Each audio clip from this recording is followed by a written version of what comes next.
Hello everyone, welcome back to our channel with a new blog. তো এখন বাজে রাত্রি 10:30। আমরা এখন পৌঁছেছি রামপুরহাট। তারাপীঠের উদ্দেশ্যে বেরিয়েছিলাম, বিকেলে 3:30 ট্রেন ছিল। এখন আমরা পৌঁছেছি রামপুরহাটে। এখন হোটেলে পৌঁছাতে হবে, টোটো অপেক্ষা করছি। এই যে এটা আমাদের হোটেল আরোহী। আমরা পৌঁছে গেছি, এখন প্রায় 11টা বাজে। লাগেজগুলো এখন নামানো হচ্ছে। টোটো বুক করা হয়েছিল। এটা সামনেটা এরকম বড় পার্কিং রয়েছে। এখানে আরও কনস্ট্রাকশন বিল্ডিং আছে, এটাও মনে হয় হোটেল হবে।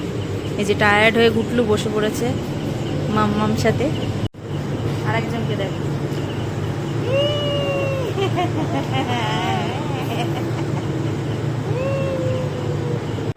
এতক্ষণ জার্নি করে আসার পর কেমন লাগছে? হোটেলটা কি ভালো লাগছে আপাতত? এখন রুমে যেতে হবে, তারপরে দেখতে হবে। সবাই খুব টায়ার্ড 4 ঘন্টার জার্নি করে এসে। গুডলুক, তুমি কি টায়ার্ড? একদম নয়। আর গিনি, তুমিও কি টায়ার্ড? একটু টায়ার্ড। ঠিক আছে, আমরা আবার এখন ফ্রেশ হয়ে তারপরে খাওয়া দাওয়া করব। এই হচ্ছে আমাদের রুমটা। ডাবল বেড রুম আছে এটা। 2টো খাট রয়েছে, এখানে টিভি, একটা মিনি ফ্রিজ আছে,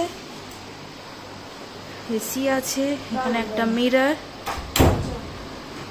এখানে একটা সোফা মতো করা, ইলেকট্রিক কেটলিও রয়েছে, এখানে ওয়াশরুম, আর আমার মনে হয় এখানে একটা ব্যালকনিও আছে। ইয়ে মিনু না লুসি পিসি ইউ কে করছিলি? কি করছিলি? কে করছি? No no no no no no.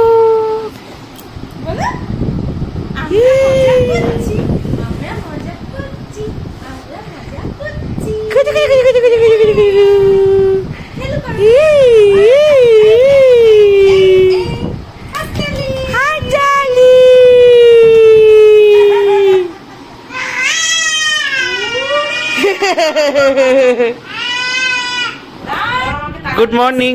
Good morning. আমরা এখন পুজো দিতে যাচ্ছি তারাপীঠে। এই যে আমাদের দুজন প্রধান অতিথিরা রেডি হয়ে গেছে। আমরা সকাল উঠে বেবি ডে আউট হচ্ছে। সকাল দুজনেই উঠে রেডি হয়ে গেছে। একদম খাওয়া দাওয়া হয়ে গেছে। বলো, তুমি কিছু বলতে চাও? তুমি কিছু বলো, তুমি একটা গানটা করে দাও। উঠলো বুঝেছি, গানটা করছিলে, এখন করবে না? ঠিক আছে, ঠিক আছে, তাহলে আমরা যাই। চলো আমরা পুজোতে যাবো তো। চলো চলো চলো, আমরা বেরিয়ে পড়েছি, সবাই বেরিয়ে পড়েছি। রেডি হয়ে বেরিয়ে গেছি। টোটো চলে এসেছে। এই যে টোটো দাঁড়িয়ে আছে, আমরা যাব।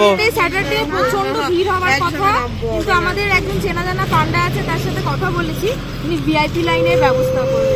ভিআইপি লাইনেই আমরা ঢুকবো। তাহলে যাওয়া যাক, চলো। এখন বাজে 2:30। আমরা মন্দিরে পুজো দেওয়া হয়ে গেছে, খুব ভালোভাবে দর্শন হয়েছে।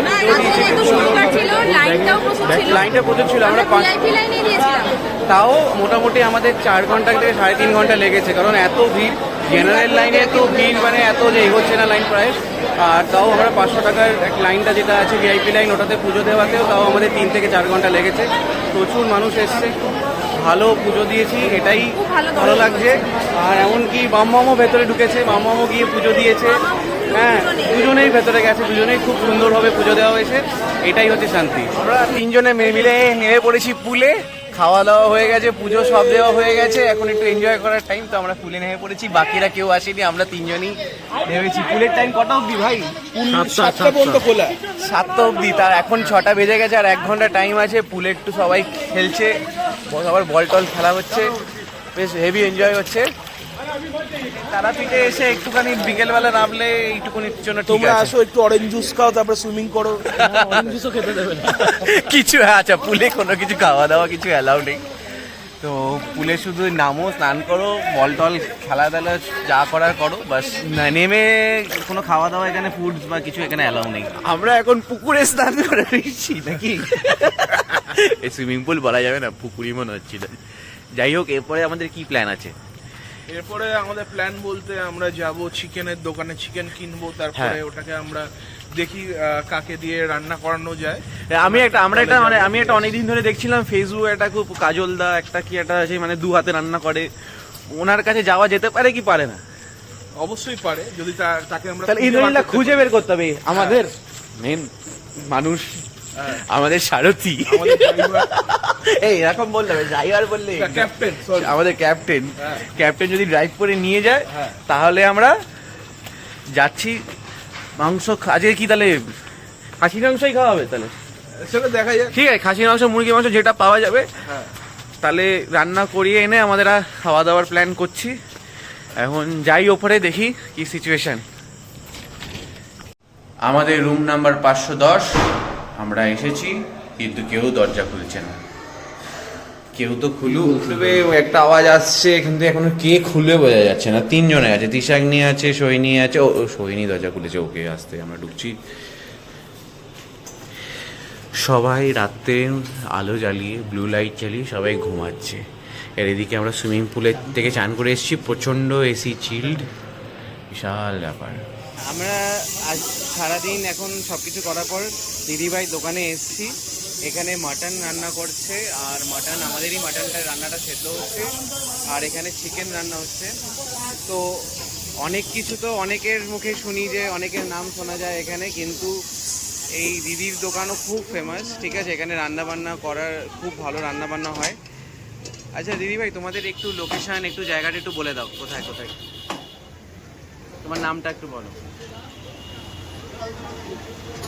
বলো। একদম এই হোটেল গোল্ডেন প্লাজা যেটা আছে তার ঠিক অপোজিটে ছুটি লজের সামনে, ঠিক আছে, দিদিভাইদের দোকান। দিদিভাইরা এখানে অনেক দিন ধরে এখানে দোকান, তার রান্না করে।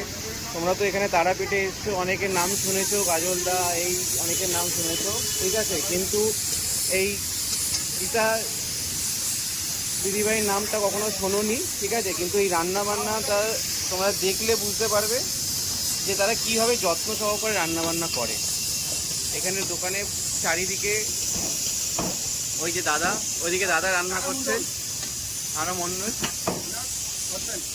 হ্যাঁ, ওনারা হাজব্যান্ড ওয়াইফ এই দোকানটা চালায়, ঠিক আছে। তোমরা আশা করি সবাই ভালো লাগবে, তোমরা এখানে এসো, সবাই রান্নাবান্না এখানে করাও, খেয়ে দেখো কেমন লাগে, তারপরে জানিও কেমন লাগে। আর এখানে শুধু চিকেন মাটন সব কিছু রান্না হয়, রুটি বানানো হয়। তারপরে এখানে সামনেই চিকেনের দোকান আছে, তোমরা এখানে চিকেন একদম কাটিয়ে এখানে রান্না করতে দিয়ে দেবে, কোনো অসুবিধা হবে না। আজকালকার যে হোটেলগুলোতে অনেক কস্টলি, সেগুলো সবসময় সবাই অ্যাফোর্ড করতে পারে না, কিন্তু এই দিদিভাইদের দোকানে আসলে চিকেন মাটন। আচ্ছা দিদিভাই, চিকেন রান্না করতে কত লাগে? 120 টাকা। আর মাটন রান্না করতে কত? 150 টাকা। তো নিজেদের পছন্দ মতন ভাবে রান্না করিয়ে নিয়ে যেতে পারবে এখানে। আমি রিকোয়েস্ট করবো সবাইকে, তোমরা এখানে এসো এই দিদিভাইয়ের দোকানে।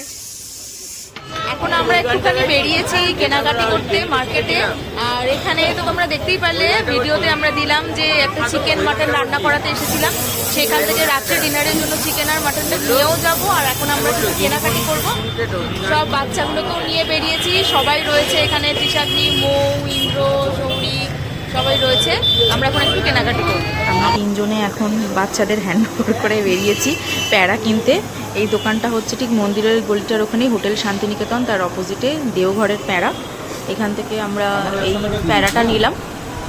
এখানে এই প্যারাটা হচ্ছে তোমার 1 কিলো 420। কলকাতায় নিয়ে যাব। মৌ কত নিবি? নিয়ে নে। আমার ল্যাংচা নিতে এসেছি, এখন ল্যাংচা নিয়ে যাচ্ছি, তারাপীঠের ল্যাংচা। ঘরে ফেরার টাইম চলে এসছে, তারাপীঠ ট্রিপ ভালোই গেল। এখন আমরা সকালবেলা ট্রেন রয়েছে 10:30টার সময় রামপুরহাট থেকে। আমরা এখন টোটোতে সব লাগেজগুলো তুলছি, এখন স্টেশনে গিয়ে ট্রেন ধরবো। ট্রেনে উঠে গেছি আমরা এখান থেকে ডানকুনিতে নামবো, ডানকুনি থেকে উঠে পড়ে গাড়িতে যাবো। কারণ আমরা কোনো ট্রেন পাইনি, কোনো ট্রেন পাওয়া যায়নি রিটার্নের সময়, তাই জন্য আলটিমেটলি কালকে রাত্রিবেলা লাস্ট মোমেন্টে এই ট্রেনটা বুক করা হয়েছে স্লিপারে। এই যে ছানাপোনাদের গরমে অবস্থা খারাপ, প্রচণ্ড গরম। আসার সময় এসেছিলাম, ওয়েদার খুব ভালো ছিল, এখন খুবই গরম। এই 4 দিন ব্লগটাকে এখানে শেষ করছি। যদি ভালো লেগে থাকে অবশ্যই লাইক শেয়ার অ্যান্ড সাবস্ক্রাইব করতে ভুলবেন না। চলো tata, take care, bye by.